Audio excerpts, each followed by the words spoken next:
Bonjour et bienvenue, voici notre tour d'horizon économique, géopolitique, sanitaire et boursier. Nous sommes le jeudi 4 février pour comprendre comment tourne la planète finance et lorsqu'elle tourne à vide. C'est sur la bourse au quotidien et nulle part ailleurs. Et l'épisode du jour s'intitulera Alerte enlèvement, mais où sont passés les volumes? Alors, je pose la question en ce qui concerne le CAC 40. Où on retrouve des niveaux d'activité assez comparables à ceux d'un mois d'août. Alors c'est vrai que traditionnellement on nous dit que le mois de février est un petit peu plus calme que janvier, mais enfin là quand même, on enchaîne des séances à 3 milliards lundi. Mardi on gagne pratiquement 2%, avec 3 milliards 7. Puis on retombe à 3 milliards 2 mercredi. Et là, il a fallu attendre plus de 5 heures de cotation pour dépasser le milliard de chiffre d'affaires à la bourse de Paris. Alors je vous donne quelques petits comparatifs. Hier soir sur Google, qui était c'est vrai très recherché, il s'est échangé 10 milliards de dollars. Autrement dit, autant sur Google pratiquement qu'en 3 séances à Paris. Et surtout, sur Amazon, le volume a atteint 21 milliards de dollars. Alors si vous convertissez en euros, ça nous fait environ 17 milliards d'euros. Autrement dit, c'est plus que l'ensemble des transactions observées à Paris la semaine dernière. Et cette semaine, si on continue au rythme actuel, on n'atteindra certainement pas les 17 milliards d'euros. Comment expliquer ce désintérêt pour les valeurs françaises quand on voit que certaines small cap du Russell 2000 arrivent à des volumes de 5 milliards de dollars par jour sur une small cap, c'est-à-dire une valeur qui fait 200 ou 300 millions de dollars de chiffre d'affaires? C'est absolument incompréhensible. Alors, je crois qu'il y a vraiment quelque chose de cassé ou de déréglé dans ce marché.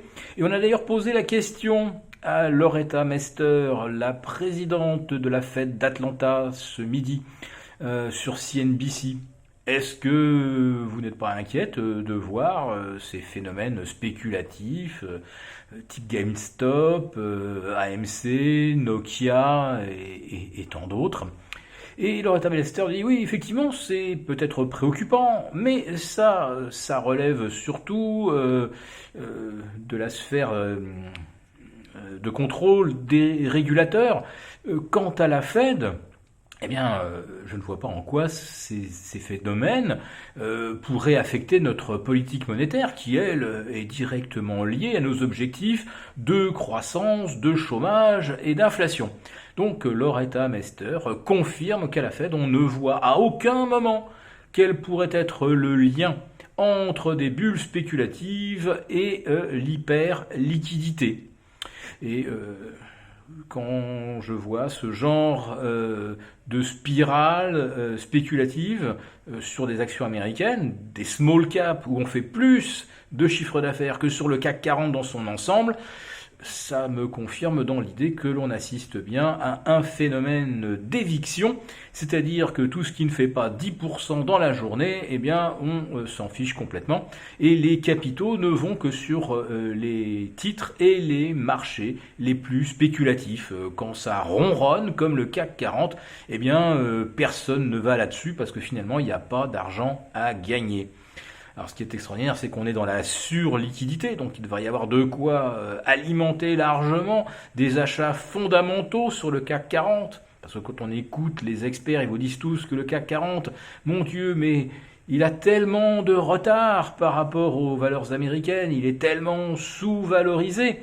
Alors comment se fait-il que personne n'aille sur un marché sous-valorisé ? Tout simplement parce que la valorisation, on s'en fiche complètement et tout ce qui compte, eh bien, c'est de pouvoir gagner 10, 50, 100% en quelques heures.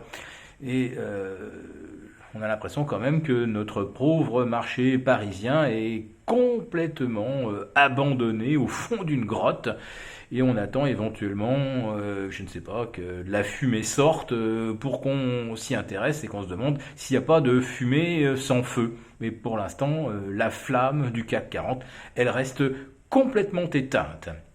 En revanche, ce que l'on voit, c'est la flamme du pétrole, elle, qui brille et de façon assez intense depuis quelques jours et depuis notamment le franchissement des 54 sur le WTI. Oui, on s'affranchit d'une résistance importante et ça ouvre théoriquement la route des 59 dollars. Alors on vous en dit un petit peu plus dans le numéro hebdomadaire de la lettre confidentielle, parce qu'on va peut-être commencer à tenter quelques stratégies quand même sur ce secteur. Alors clairement, on ne croit pas un seul instant que ce soit les fondamentaux et la demande actuelle qui justifient la hausse du pétrole, mais manifestement, certains semblent considérer ça comme une façon de diversifier les actifs et peut-être même de se hedger contre l'inflation. Je dis ça, je dis rien.